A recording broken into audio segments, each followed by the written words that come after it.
right.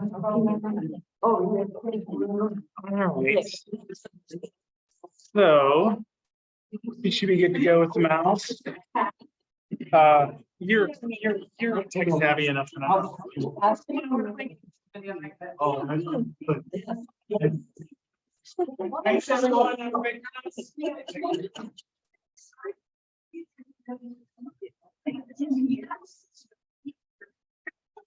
you got the midterm.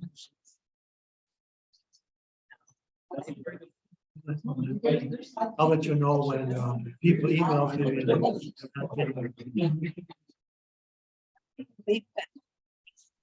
That's all I'm gonna say. And when it comes.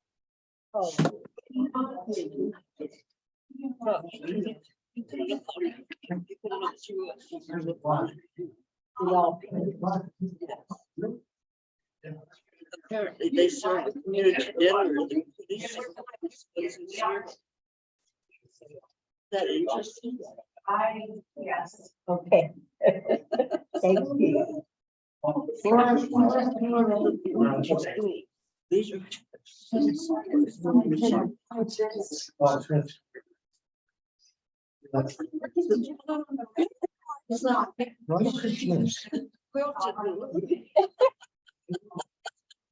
But it says it's always.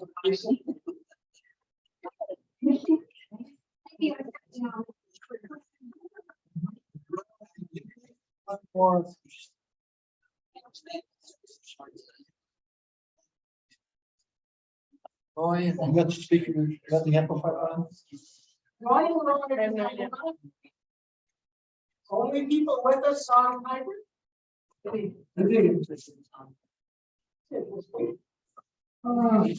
Yes, I can hear you.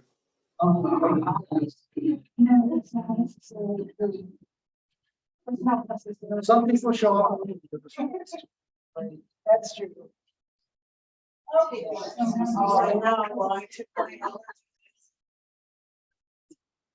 Well, let's go ahead and start. Give our guests plenty of time. We open with prayer. Yep. Thank you, Father, for the wonderful resources we have. For Ken Roberts and the wisdom of those who created our endowment. For all the benefits that that provides for us. And give us the wisdom to use what we have for your glory and for the support of our community. Thank you for our community school partners who we're learning about today, and for all who are here in attendance for this class. In Christ's name, amen. Amen.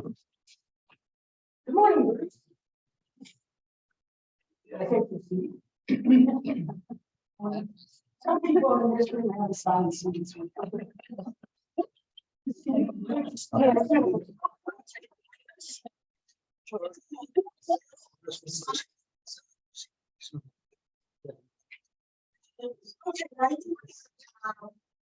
Most of you probably are familiar with March is our Sunday School Formation Month this year. And so you'll be learning about different partners we have all through the month of March and what we're doing with our resources. And today I'd like to welcome Andy Raymond, who has been a friend of the Marr family since a very long time ago. He said there were things I think Yep. Could be. And Melanie Lewis. And Andy is with Longfellow across the street. And Melanie is with Wallace. And they have one other partner who wasn't able to be here with us today. But I'm just letting them give you an idea of what community school partnerships are, and then something about how we relate to what they're doing as well. Go for it. Thanks, Carol. This is going to kind of be free flowing because there's so much we could talk about community schools all day long. And with the impact that we have and that we do. And, you know, me being a child of the 60s and growing up with two educators, my mom and my dad, What they used to do back in the 60s, 70s, and even into the early 80s was community school work. But then everything from the federal government, the state, and as our world had changed, became more focused on the data and what's going on and how do we support these kids. And principals couldn't go out and do what Melanie and I do anymore. Our principal at Longfellow, Mr. Uliberry, who is celebrating his 54th year in education, 49 as an administrator. And for being a guy in his mid-70s, he's fit and it's hard to keep up with it.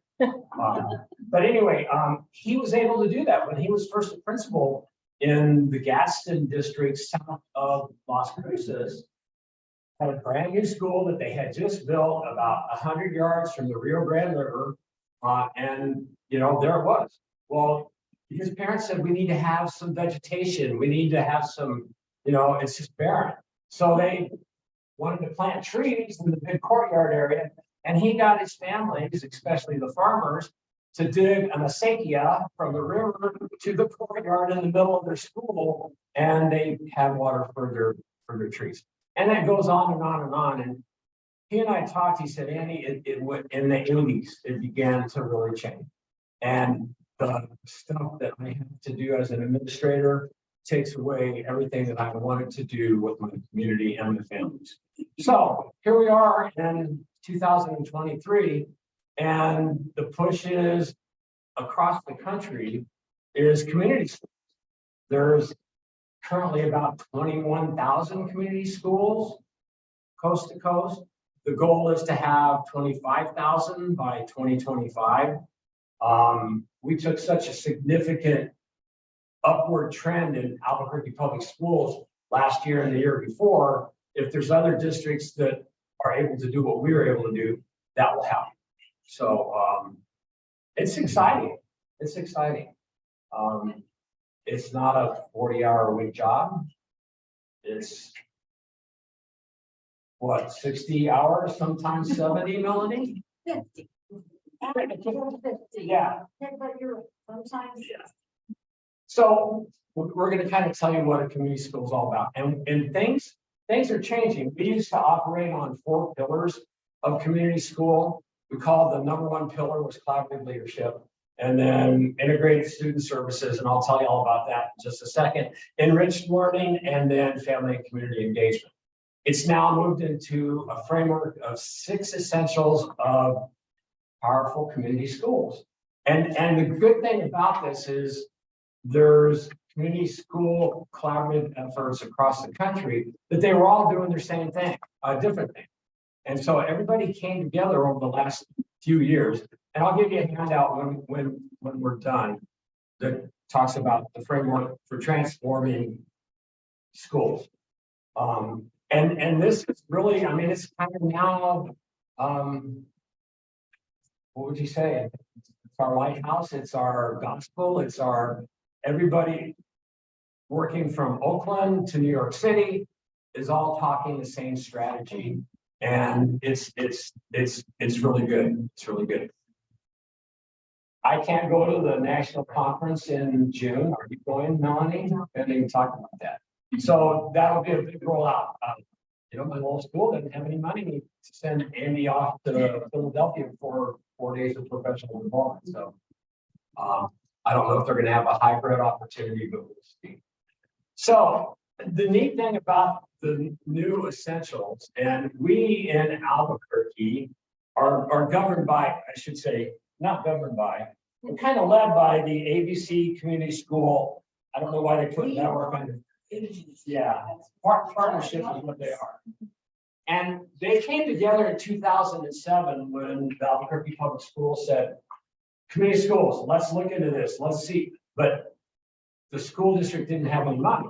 So they went to the city of Albuquerque and Bernalillo County and wrote grants and said, can you help us fund this so we can begin this strategy on a broader base across the district?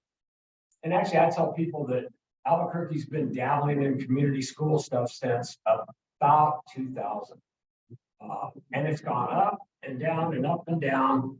as Melanie and I know, we still kind of call it the flavor of the month because we're not sure if the district really has a complete buy-in on it. ABC does because they have partners of the city, the county, Hispanic Chamber of Commerce, United Way of Central New Mexico, the Albuquerque Education Forum, and UNM. And so those are people that are putting money in to make sure that community schools can happen. And the only way a community school can happen is by having one of us under the roof doing what we do with the strategy to make sure everything happens. So can't be a community school if you don't have a community school coordinator. My grandkids go to the Alice King Community Charter School, and I had discussions with their principal. I said, "It's the way we were formed 20 years ago, Andy. It's community. That's our 501c3." And I said, I know. Well, you guys ought to jump on board because now 10 APS charter schools have community school coordinators. So yeah. So community schools are pretty much tied to Title I schools. And Title I schools are the schools that have that benchmark keeps fluctuating. Last year was 74%. 74% of your families were below socioeconomic line poverty. You were a Title I school. It's now that index has jumped. We had 74.5% at Longfellow this year. And for next year, the projection is 89.1%. So we're almost at 90% of our families are close to the door. So make sure that everybody else coming in gets the handouts when they're here. Can I stand up? I feel more. Just give me a little reach on that one. Yeah. I will use my, once again, I can't do it. So the strategy that makes all this happen, and the key factor for Melanie and I, because the person that we work, I say Mr. Uliberry's left-hand person, because our transformational coach, who's been there for a long time with him, is his right-hand person, and that's Miss Trujillo. And she's like, when he's off campus, she's the principal. She gets to sub for the principal's job because she has a leadership license and all that kind of stuff, and that's good. I don't have that, so I don't have to deal with some of the things that she deals with when Mr. U's on campus. So that's a good thing. I just come in later on and find out, is there something that I can do to help the family? Because obviously there's something going on with that family that child's got, whatever it might be. Okay. And now that we know that we just raised the bar by almost 15 points this coming year, I don't know what that's going to mean. It's since we came back from COVID, it's been really different. It has been really, really different. And behavior issues, just, I don't know, especially with our little ones. Kids in pre-K fighting with each other, kids in kindergarten fighting with each other, calling them names that I didn't even know until I was in high school. You know, it's just like, wow. But anyway, okay, the strategy. So the 6 essentials of a community school, and we'll bring all this together, how it all works, and the different activities and different things that we do, and with partners like First Presbyterian Church. Because Melanie and I couldn't do what we do with the fidelity and the robust way that we do it without First Presbyterian Church. And First Presbyterian Church, as far as I can tell, looking at least the history of Longfellow, it goes back a long time. Probably 60 years, at least, maybe 70 years. I mean, so faith-based partnerships with schools, big. And I'll talk about how we're trying to enhance that again across our community, because there's a lot of faith-based partners that are looking for things to do, and the best way you can do it is with kids and a staff at a school and families. Okay, so the number one essential that we're looking at is powerful student and family engagement. we figure if we got the kids involved, we got the families involved, and hopefully not like we were talking just before, they're not on their screens, they're actually talking to each other, maybe with a book, maybe with some homework, maybe with whatever, but we want to make sure that students and families have engagement, very powerful. The collaborative leadership and shared power and voice used to be the #1 pillar. And again, it's the most important thing. If you have a principal that doesn't understand what community schools is all about and how it operates, it's not going to happen. Melanie and I, when I first started 6 years ago, I was at Jefferson Middle School, and the principal just didn't have a clue, didn't want to have a clue. I continually was beating my head against the wall until my forehead was flat. Did a good job with what I could do, but by February, when I started back in July, I couldn't do anymore. It was either I was going to leave and move on to something else, and being a nonprofit executive for like 35 years, there's always jobs in nonprofits. So I knew I could find a job probably pretty quick, but I love this work. I mean, this is everything that I had in my nonprofit relationship, working for the Boy Scouts for 15 years, working for the Alzheimer's Association. I mean, it was just everything that brought me together. So the collaborative leadership is a key element. And if you don't have that one with your principal, collaborative leadership with your staff, collaborative leadership with your PTA or PTO or just parents in general, and everybody on the same page, working with consensus of what we need to do to help make our school better. And we provide all that data, things that we ought to be looking at. We survey all of our families in August, so we know what the needs are for the new school year. And food insecurity in our downtown location is still #1. We still have families that can't provide enough food to make it happen on a weekly basis, on a monthly basis, and whatever. And we'll talk about the support that you guys have given us to make sure that we make sure that families are fed. So then expanded and enriched learning opportunities. And this is where I'd like to show that little video that our kids put together last fall for what we call Prairie Down Power Hour in this new program that we are as an enhanced learning, extended learning time. People call it the Genius Hour. I think that's what we call it at the walls, the Genius Hour.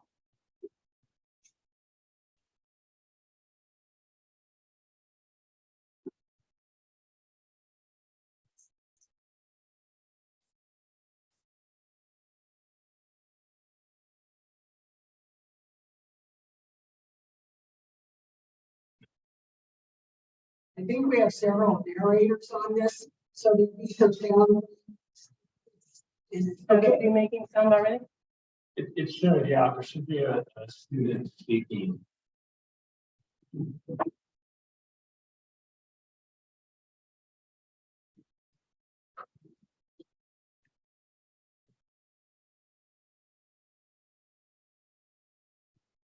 Would it be coming through on a computer or? Would it? No? I didn't think so. We do have amplification, and so it's supposed to be coming out, but Don't worry about it. We had a Carol up here one time. So. Some people.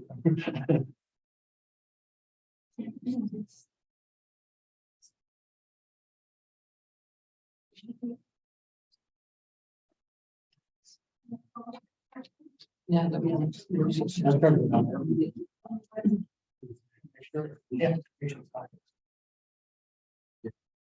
yeah, the volume's down or something.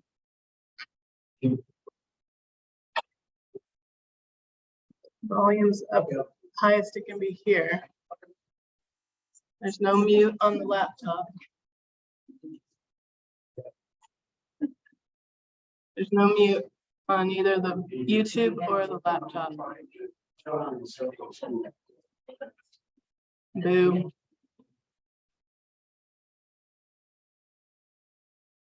I'm sorry, I don't know. You want to skip over this for a few minutes? I'll go down and get the expert. John, Okay, John, I think Andy can narrate it. Look at the beautiful artwork and what's going on, because although it's all narrated by children, which is amazing, and as Carol saw it at home the other day, it's excellent. And when it was put together by kindergartners through 5th grade with the teachers supporting that effort for 4 weeks, it's pretty amazing. So I don't know, John, maybe we ought to see if we can hold off. If you can get somebody to help us with the sound, I'll just continue on and we'll come back to that expanded into enriched learning opportunities. Okay, then the 4th thing that we're working on is rigorous. I can call her. Connected classroom instruction. And all that means yet, right, Melanie, knows that this kind of new thing does. I mean, we get the fire department to come in during October when it's fire prevention month. And kinders, 1st and 2nd graders don't get much safety, anything in the curriculum that they have. So that's good to bring the fire department. We get the police officers to come in and visit with those kids too. And of course, they like to go out at recess and play basketball with the bigger kids. So that's going to be something that we're going to be working on. I mean, we have what I call at Longfellow, because it was started by Marge. Yeah, McKinley, about 25 years ago, right? Tutors coming into the school twice a week and working with 2nd and 3rd graders. Because that's the critical time that these kids have to have. If they're not reading at level or maybe 3rd grade, they're behind the 8 ball for the rest of their school life.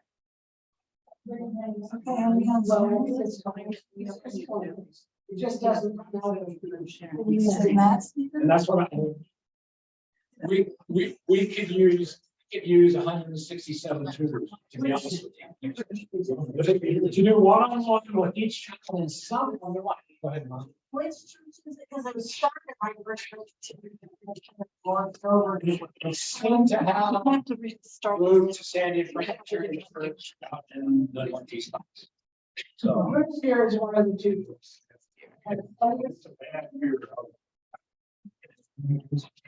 It is, it's. Way. And Bruce, I'm glad you're part of that group.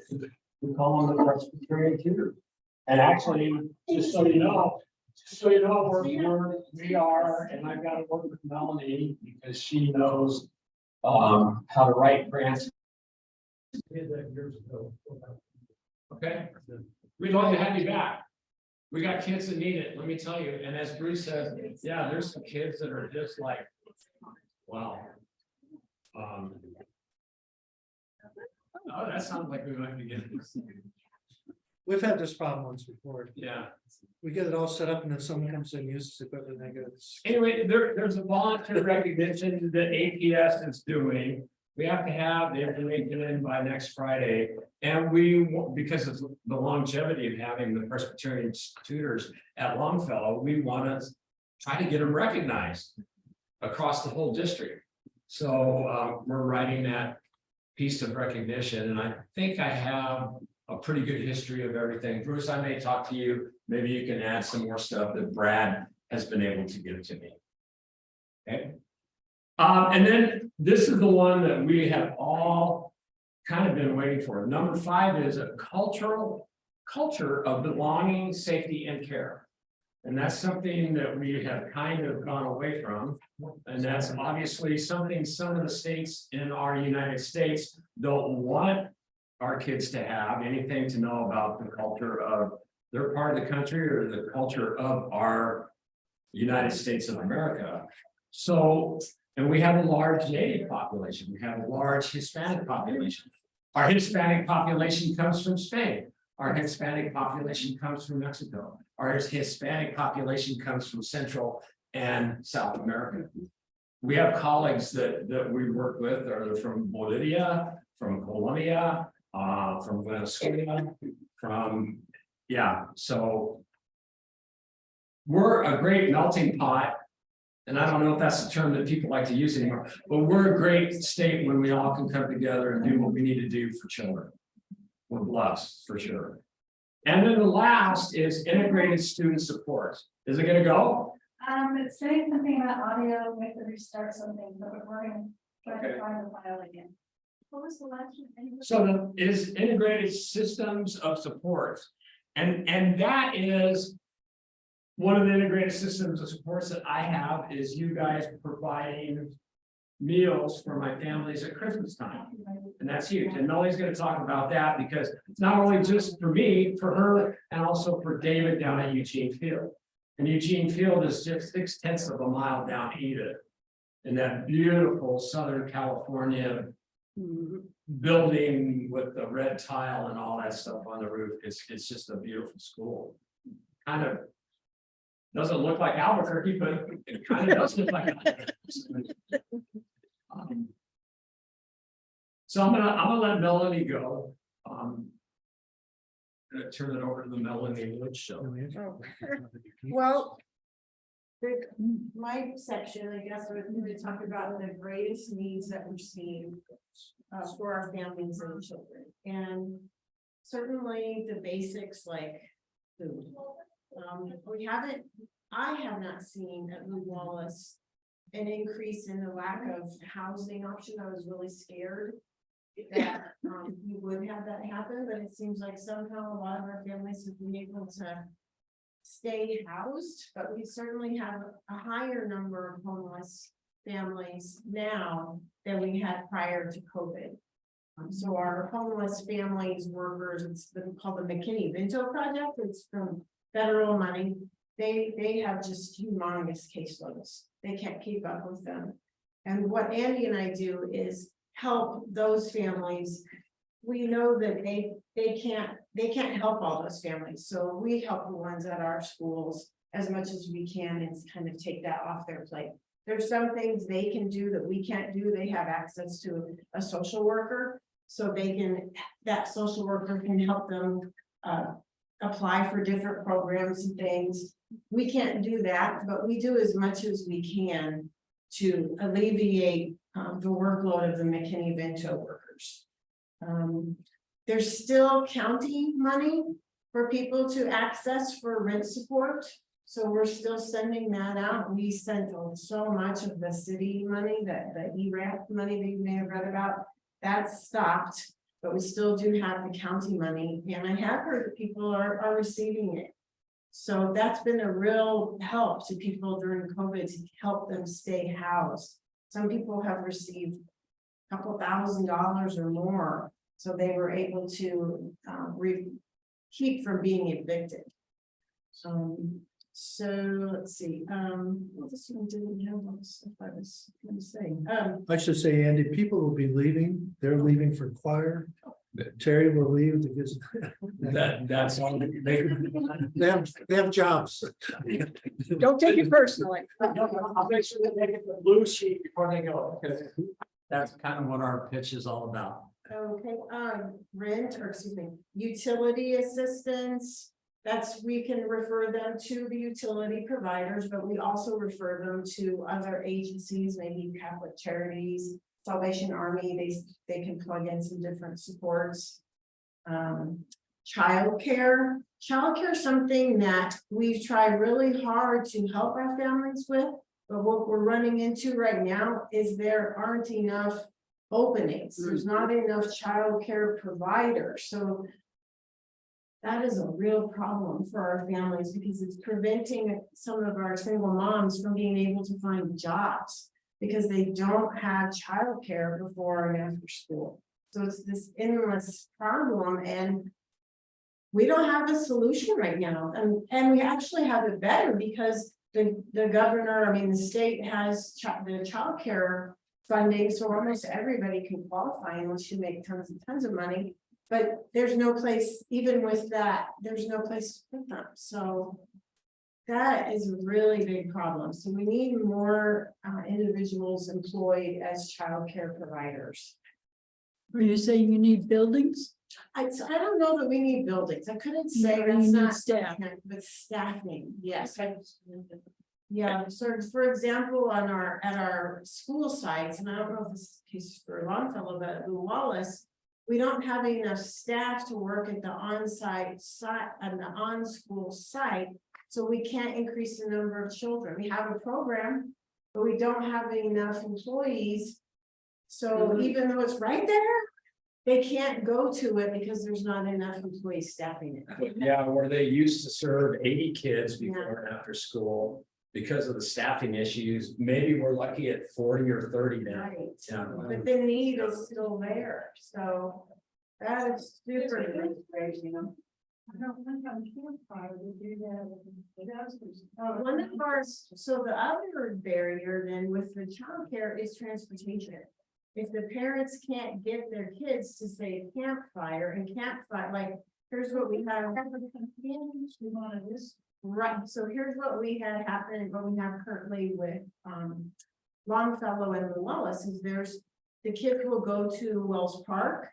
But the van can only come one time and they can only transport 13 kids. And so they have to be able to come back, but they don't have a staff person who can come back in the van a second time. Plus, they would have to have a staff person from the school watch the kids who would be waiting there at school. So there's two key people missing there. There's not a school person who can wait with them, and there's not a second staff person working for Wells Park, so they can't come back and get the kids.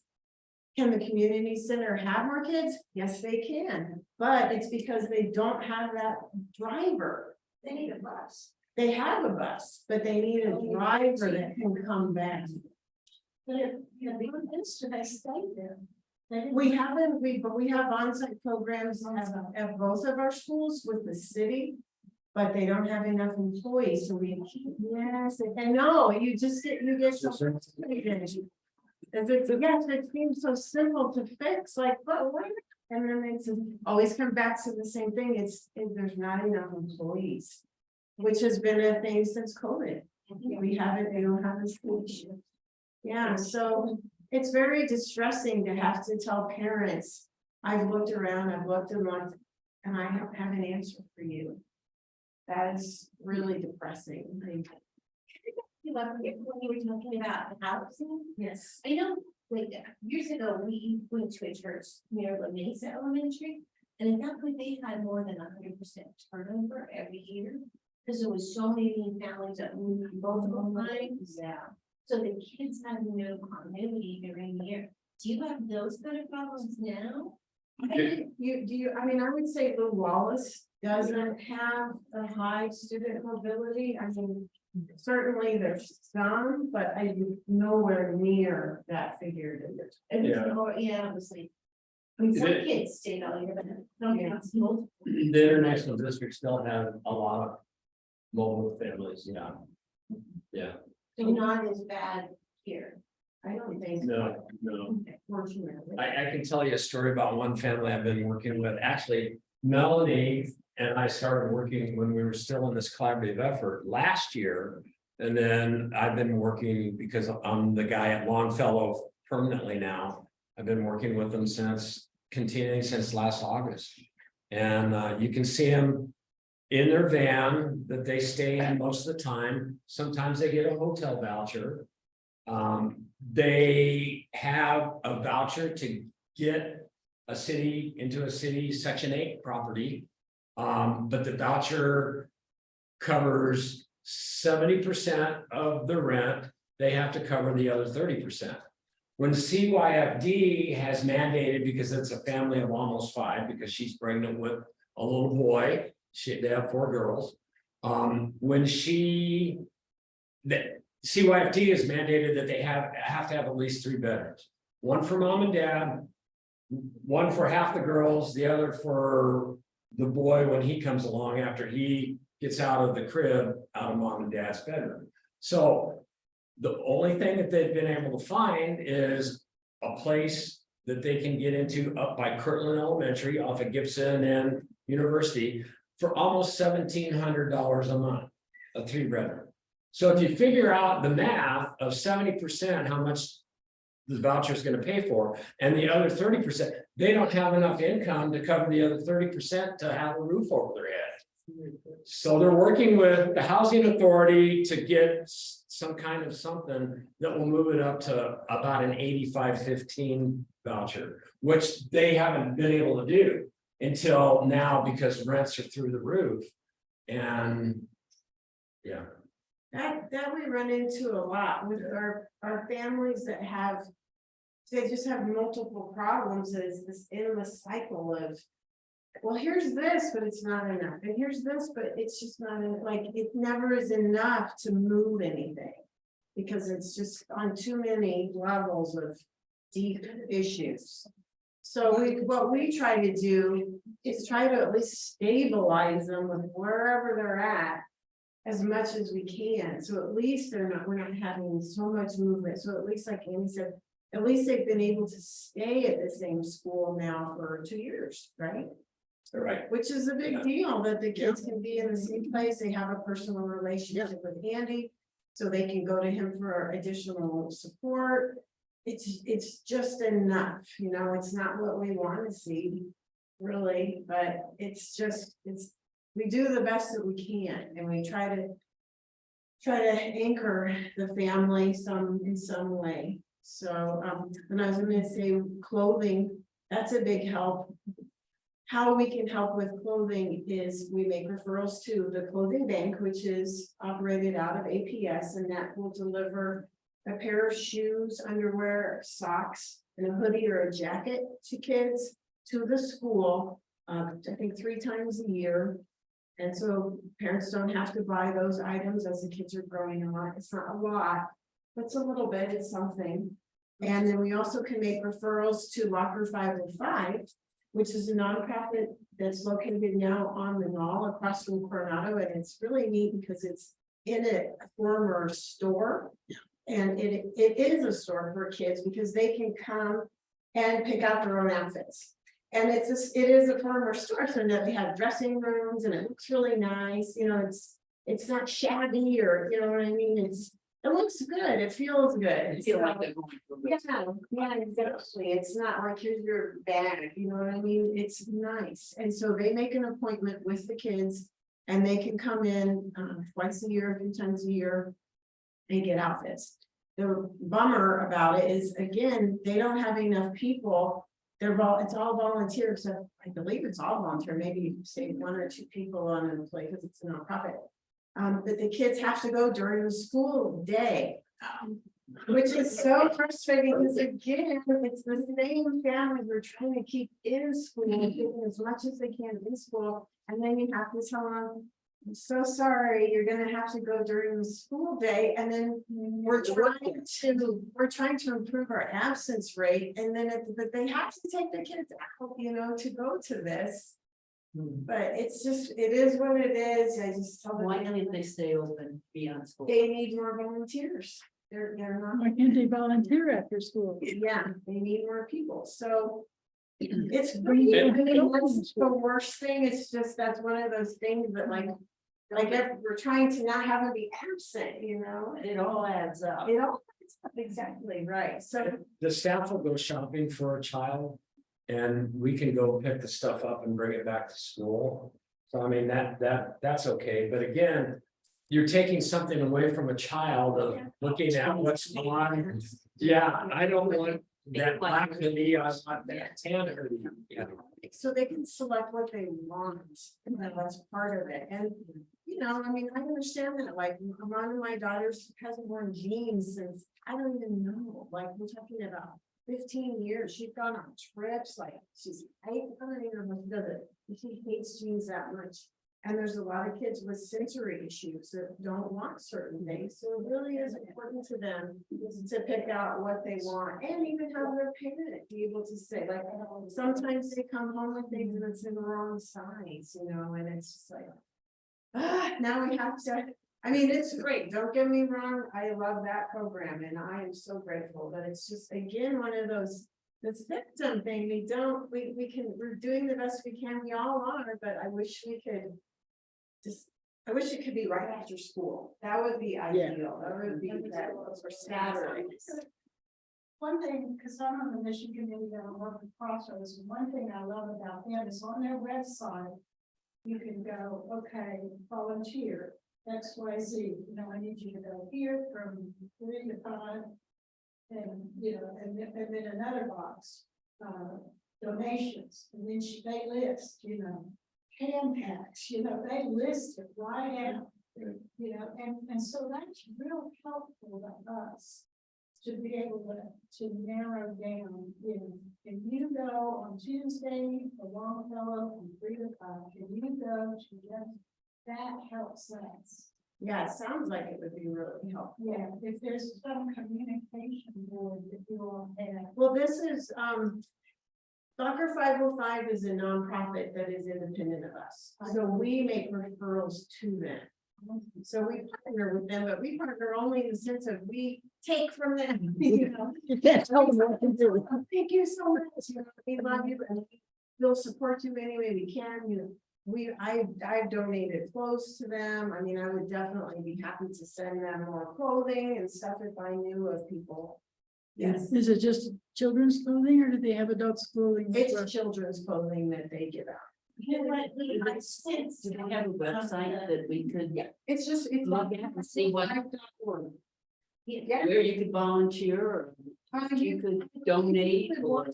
Well, definitely look at it. I don't know if it says about volunteers, it probably does in the drop down menu, but it's locker505.org. But the asylum seekers, when they have things that are donated that we can use, it goes to 505.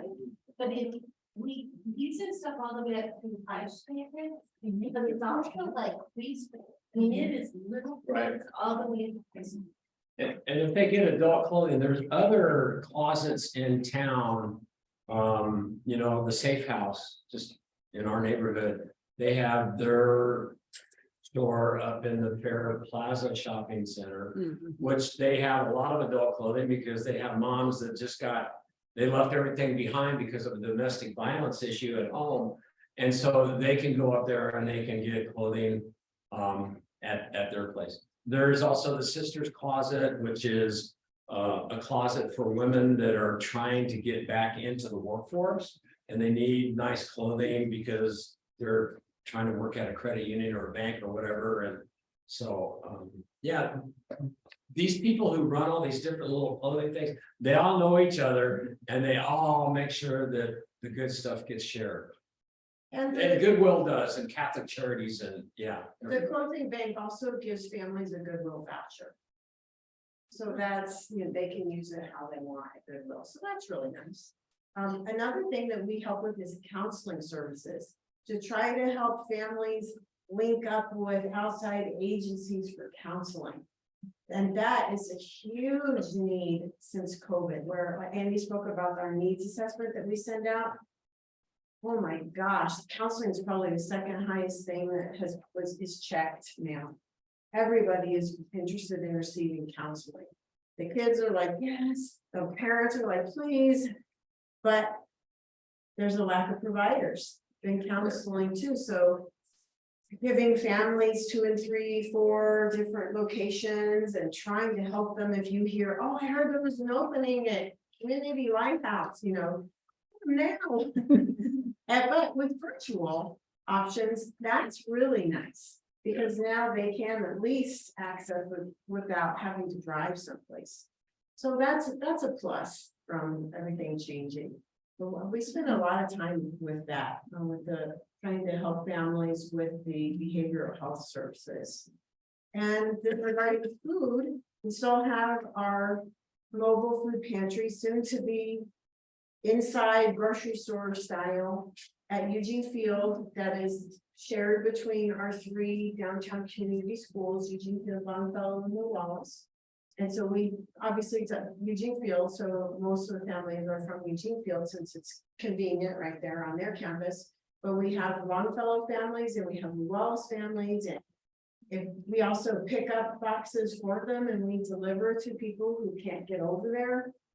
So that's always been a really good help. You just have some emergency boxes, and that's been really nice to be able to offer. And the gift cards really come in handy. And I'm sorry, I only made 4 copies of my testimonials from some families that I got, because I just wanted to know how much of an impact they make. I mean, first of all, being able to have the cards and offering them to families helps the family build a relationship with us as coordinators and therefore the school. And so if they know there's someone in that school that I can trust and I can be open and honest with, and they really care about me and they're giving me these cards, there's no strings attached. I can buy what I want and what I need. That is a huge difference for them and it's really priceless. There's So for those of you who don't know, we've been providing Smith's gift cards for some time. And there was a time when we said they're Smith's cards because they also needed gas money to get to work. My family, I give them a card about every 2 weeks so they can make sure that they get their kids Okay. to school. Okay. Yeah. So I don't know, if it's okay, I'm gonna read these. Parents share and eventually put it here. That might be a good marketing tool to put on a post in the stairs. We're working on that. Yeah, so, because I asked some of our parents, can you share with me? Because I really wanted you to hear from these parents, not just my opinion. So a mom of a 5th and 7th grader family of 4. They definitely come in handy for the necessities that are needed at that specific moment, especially as lower income families that benefit from them. A mom of a 5th grader, 10th grader, family of 3. The Smith's cards are great because you can use them to buy food or gas. They are great assistance because if you need to buy food, but also put gas in your car, you can use it to buy groceries, and now you have money to put gas in your car. Smith's cards are great because the quality of produce is better than other grocery stores and they have more variety of items. Smith's cards are great because you get more food for the price in comparison with other grocery stores.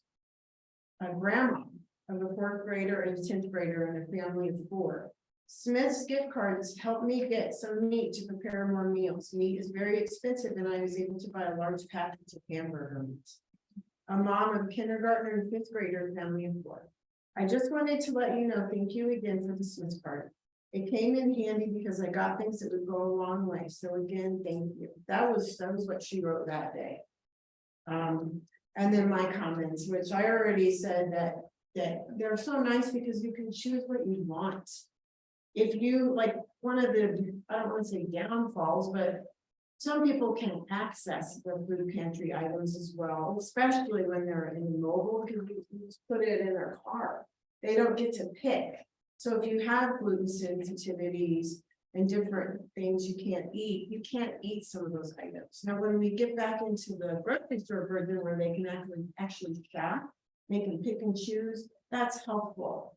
But there's a lot of families that it feels like more than ever, and I don't know if you've seen it with grandkids and where people have so many allergies these days and sensitivities that Because you're eating all those chemicals. they can't eat stuff. We give them, we're trying to do a good thing and give them something for free. And then like I've had parents say, no, I don't want it because I have to it'll get thrown away or I have to find people to give it to. So they really need to be able to shop, or for non-dairy, items, that's another big one. And hygiene products. There's no hygiene products in the Roadrunner food bank.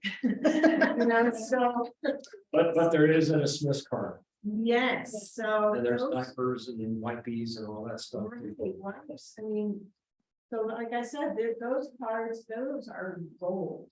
Those are absolute gold to me. They fulfill so many purposes and functions. I cannot say how much those cards are really, really appreciated. Go a long way. So I think that was the end of my big spiel on Your that. big spiel. Let's watch the video. Okay. We only have about 12, 13 minutes, I Yeah. think. Yeah. And then we'll wrap it up.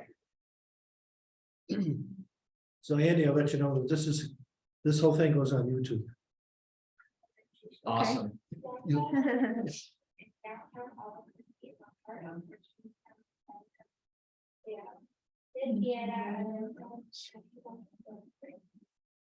The Royal Road wraps around our schooner.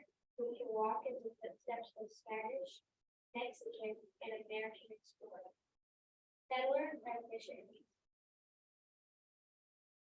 Wrong way. No, it's okay. It's okay. There are some breaks in the sound. One of Albuquerque's most historic neighborhoods, with rich culture, history, and beautiful artwork. Longfellow Elementary School was established in 1926. Longfellow is a dual language performing arts magnet school. We have girls and artwork inside and outside.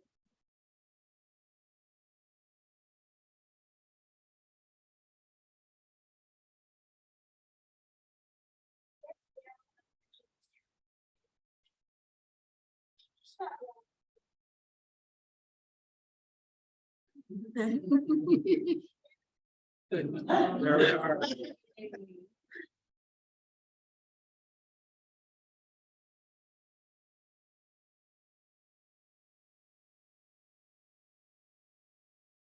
We're lucky we have a kiln.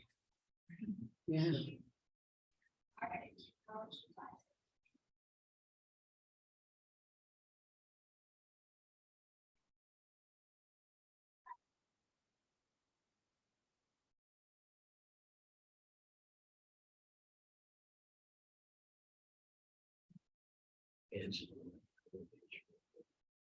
We had everything.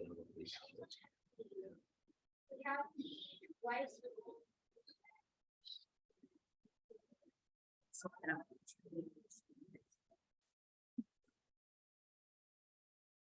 That's what they didn't get during COVID.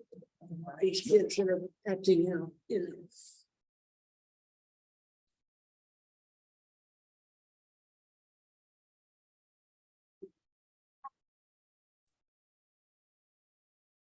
Carried out power. Select what we want to learn. Practice yoga.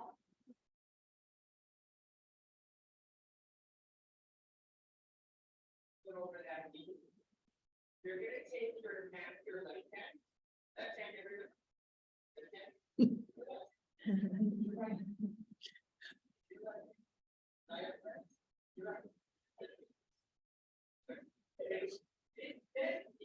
I want you to the outside of that. You're gonna take your other hand behind you. And straight.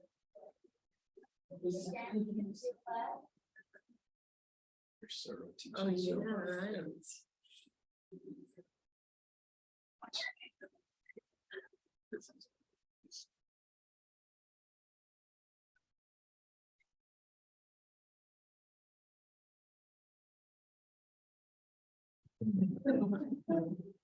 I haven't seen the car.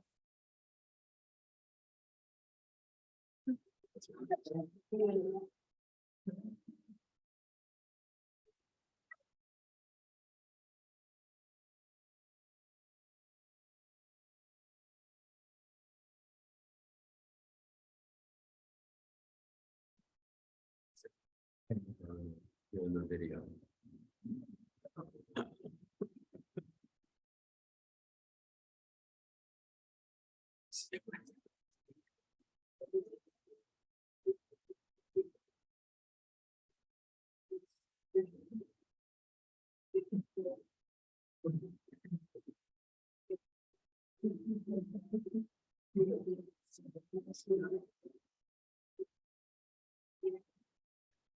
What I'm seeing. What's the song? It's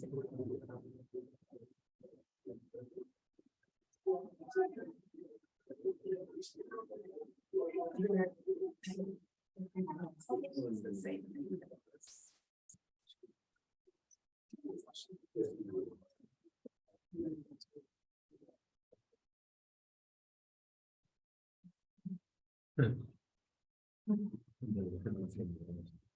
Somebody's gonna want the white hair in there too. He's good.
They're collaborating on their meal. We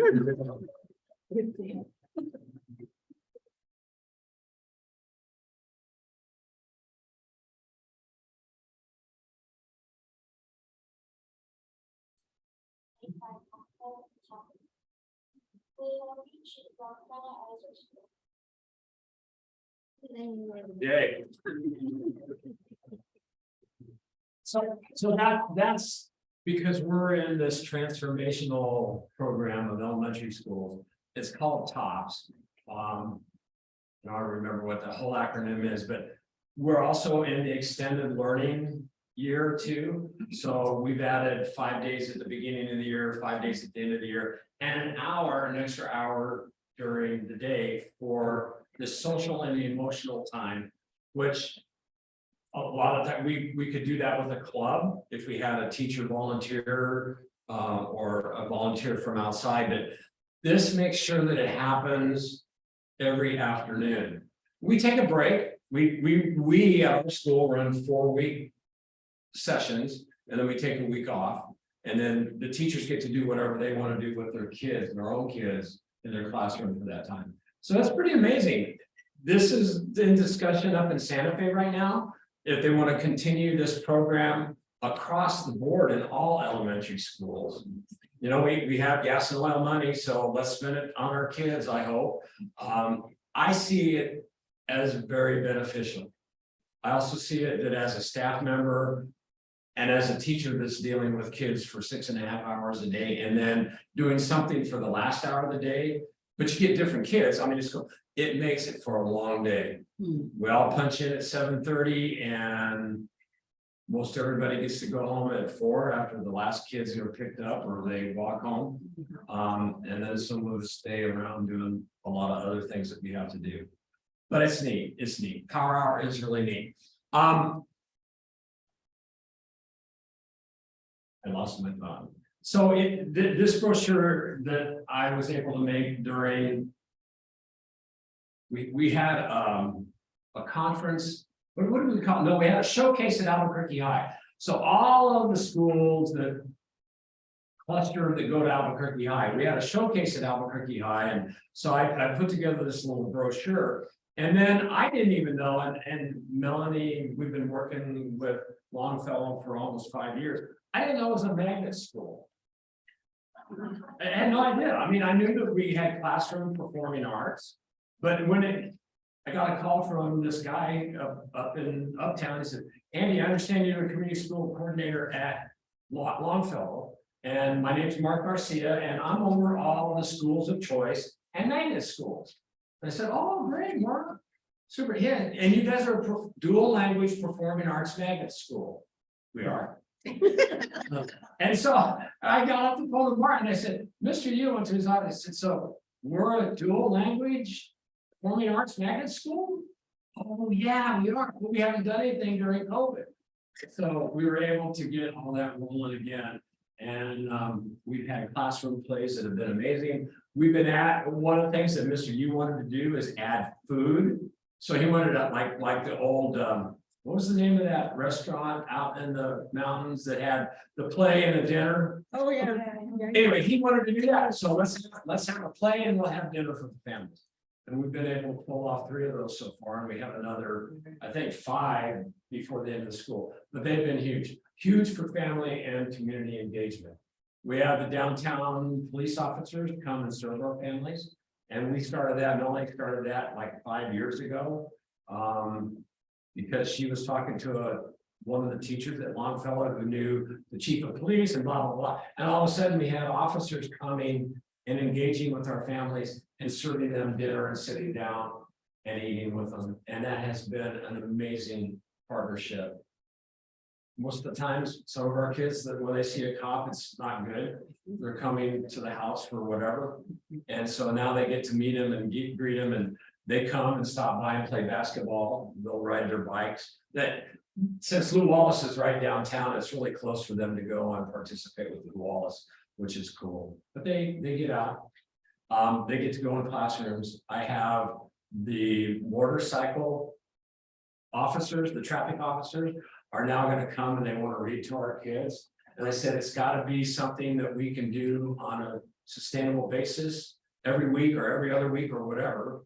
Because Melanie got us hooked up with the Amy Beale High School kids. They come and spend 2 hours once a month with our kids.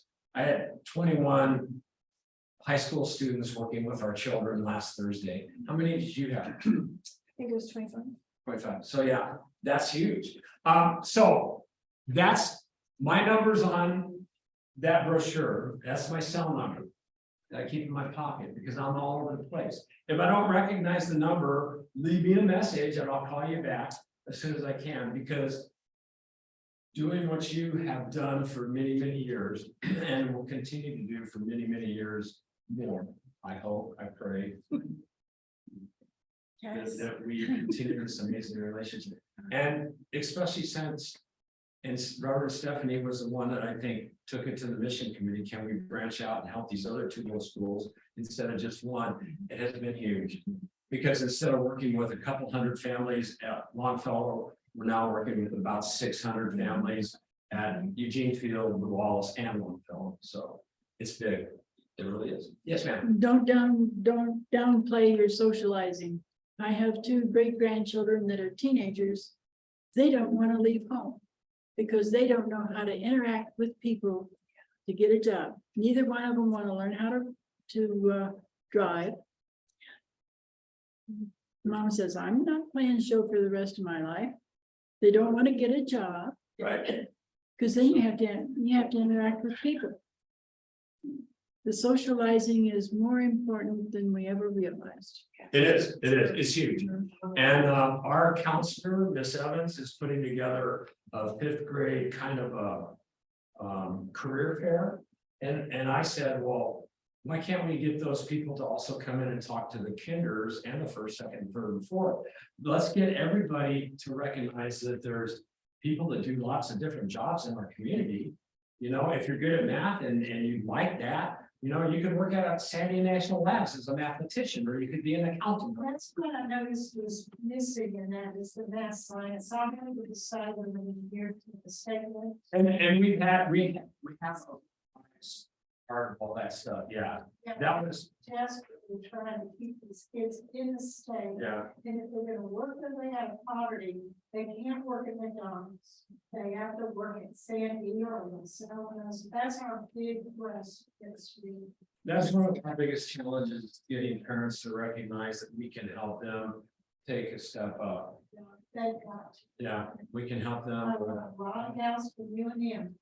They work their way out of this band poverty. We have lots of resources. Our toolboxes are huge. You guys are a big part of that toolbox, but we have a lot of other people that we're able to call upon in the community to help. So yeah, it's good stuff. And community schools are here to stay.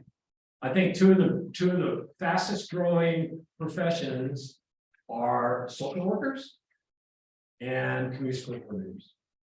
And our PTO president, Valerie Grego, is a licensed clinical social worker. And the place that she works for, their waiting list of children, and they're approved by APS, Sensible, is 100 days. They can't see a child for 100 days. You know, and I didn't ask her about the video thing, but if you're a counselor and you're seeing somebody, you don't have time to get on a video to do more of that stuff, you know. I don't know. But we also know that the Highlands University social work program and the New Mexico State program that's here in town, they're full. But UNM's opening up a social work program. So we're gonna have more people that'll have the opportunity to want to go into that field. There's another school in town that can help educate you. So. Yeah. Thank you so much.